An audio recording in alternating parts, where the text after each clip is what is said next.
Have you ever wondered why certain people, the ones who drain your energy, disrespect your time, or subtly put you down, seem to stick to you like glue while they leave others alone?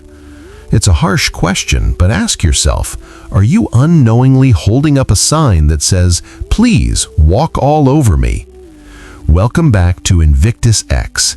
Today, we aren't just talking about dealing with toxic people. We are going to dismantle the very signals you are broadcasting that invite them in. This isn't about shouting matches. It's about a silent, powerful shift that changes the game entirely. The ancient Stoics, long before modern psychology, understood a fundamental truth. We teach people how to treat us.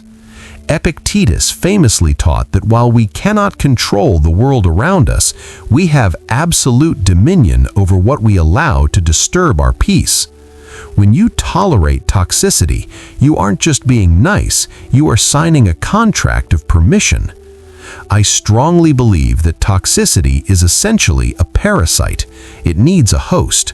If the host, you, provides sustenance, reactions, insecurity, availability, the parasite stays. If the host becomes dry and impenetrable, the parasite must leave to survive. It's not personal, it's biological. According to insights from James Clear on GLASP, lasting change comes from identity-based habits, changing who you are, not just what you do. When you change your identity from victim to fortress, the dynamic shifts permanently. Here are the 5 specific behaviors you need to change today to starve the parasites. Number 1. The trap of the instant reaction. We live in an era of high-speed notification. A rude comment, a sarcastic text, or a passive-aggressive email hits us and our biology takes over. Your cortisol spikes, your heart races, and you fire back. In the video, this is described as handing someone a remote control to your emotions. I'd like to take this a step further. Imagine you are playing poker. Every time you react instantly, you are showing your opponent your cards. You are telling them, "This is exactly where my insecurity lies. Please press here again." Imagine a coworker, let's call him Gary, who says in a meeting, "Well, some of us actually care about the budget." The old you would snap, "I care about the budget. I stayed late last night working on it." Gary smiles. He won. He knows he can make you dance. The video suggests a 3-second pause. I call this the air gap. When the insult lands, do nothing. Count to 3, breathe, then deliver the gray rock response. Gary, some of us actually care about the budget. You, after 3 seconds, flat voice, noted, or simply, okay. By refusing to engage in the drama, you break the dopamine loop the toxic person was expecting.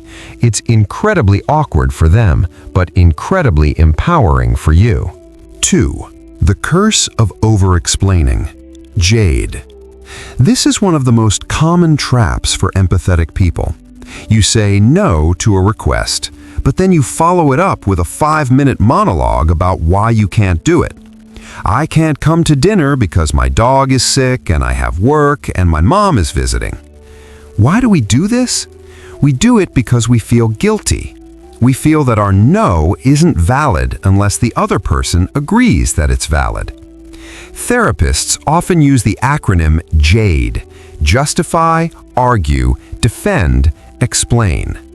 When you JADE, you are signaling that your decision is up for negotiation.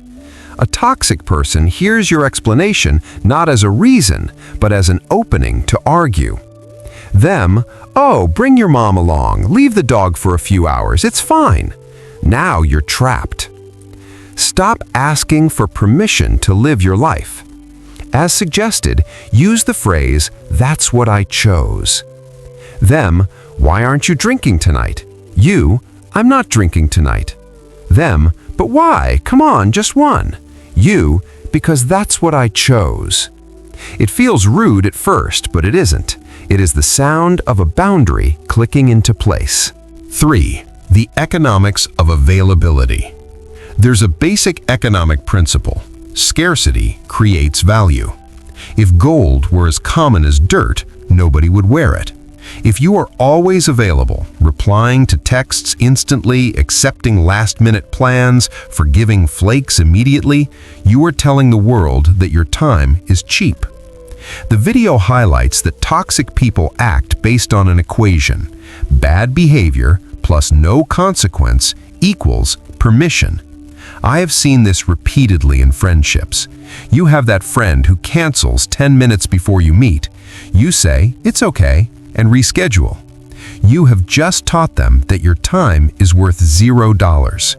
You don't need a dramatic breakup text. You don't need to block them yet. You just need to change the exchange rate. If they disrespect your time, you become less available. Reply time goes from 2 minutes to 6 hours. "Can we hang out tonight?" becomes "I'm busy this week." Share less personal information. As Ryan Holiday notes in his breakdown of Marcus Aurelius via GLASP, we must prioritize essential tasks and relationships. If a relationship is non-essential and draining, reduce the investment.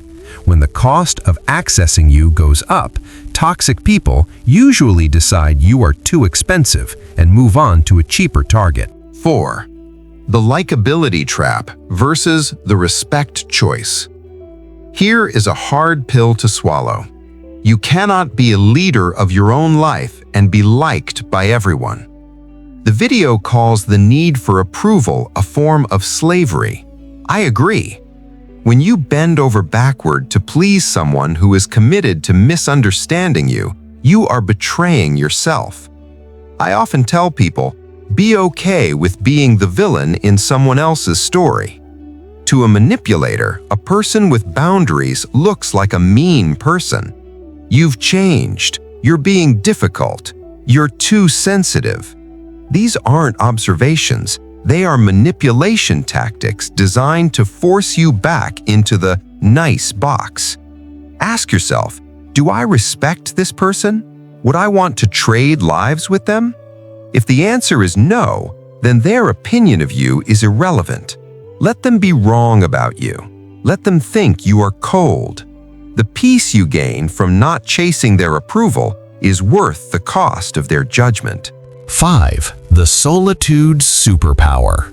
This is the foundation of everything. If you are terrified of being alone, you will tolerate anything just to have a warm body in the room. Toxic people can smell this fear. They know you won't leave because you don't know how to be by yourself. Think of your life as a garden. If your garden is barren, you will chase any butterfly that flies past, begging it to stay. But if you build a beautiful garden, cultivate your hobbies, your peace, your fitness, your mind, butterflies will come to you. And if they don't, you still have a beautiful garden to enjoy. Stop waiting for invitations. Go to the movies alone. Take yourself to dinner. Read a book in a park. Learn to sit in a room with your own thoughts and not reach for your phone. When you are genuinely happy alone, you lose the desperation scent.